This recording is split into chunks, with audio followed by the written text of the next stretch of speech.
안녕하십니까, 홈앤런TV입니다. 오늘은 임차인의 임차보증금 반환사고 유형과 대처 방법에 관하여 설명드리도록 하겠습니다.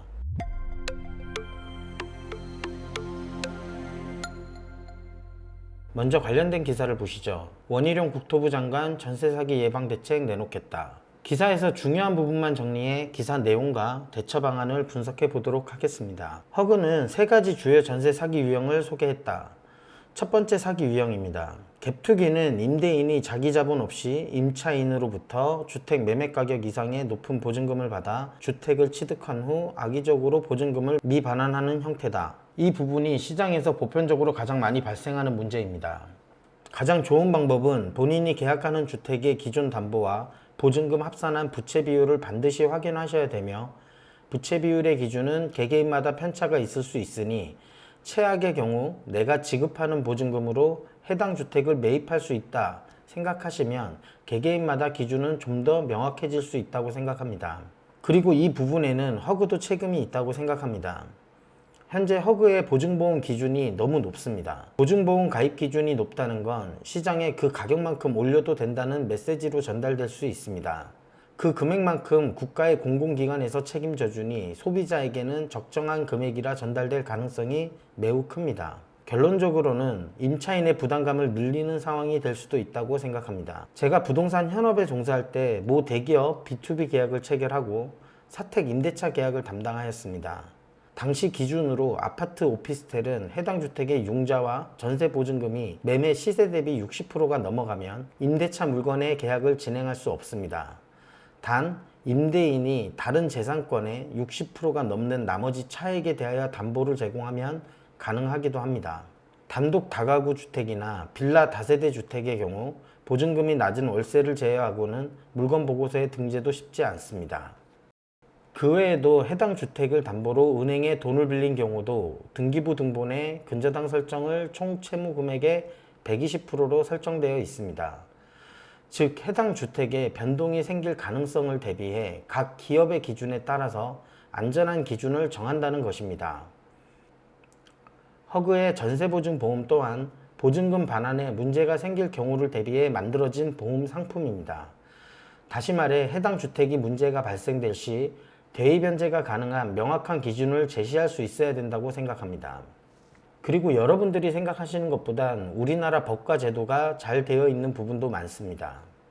화면에 보시면 여러분들 임대인이든 임차인이든 집에 계약서 가지고 계실 겁니다. 일반 임대차 계약서를 자세히 보시면 제7조 채무불이행과 손해배상 예정, 임대인 또는 임차인은 본 계약상의 내용에 대하여 불이행이 있을 경우 그 상대방은 불이행한 자에 대하여 서면으로 최고하고 계약을 해지할 수 있다.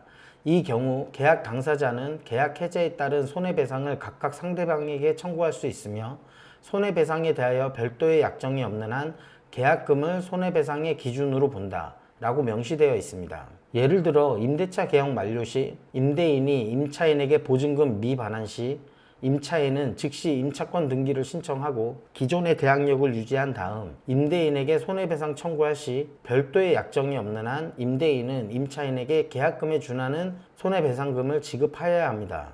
전세 5억이라고 가정하면 손해배상금 5천만 원입니다.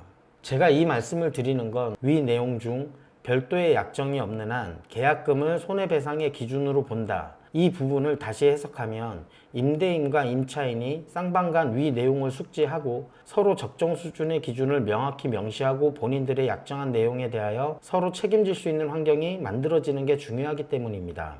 그래서 이 문제의 해결 방법은 허그는 보증금 반환 시 대위 변제가 가능한 명확한 기준을 정해야 하며, 부동산 계약과 법률적인 상식이 미흡한 일반 소비자들에게 잘 이해할 수 있도록 정확한 메시지를 전달하는 노력이 필요하다고 생각합니다. 두 번째 사기 유형입니다. 법력 악용은 주택임대차보호법상 임차인의 대항력이 전입 2길 성립되는 점을 이용해 전입 당일에 주택을 매매해 임차인의 대항력을 상실하는 점을 악용하는 방식이다.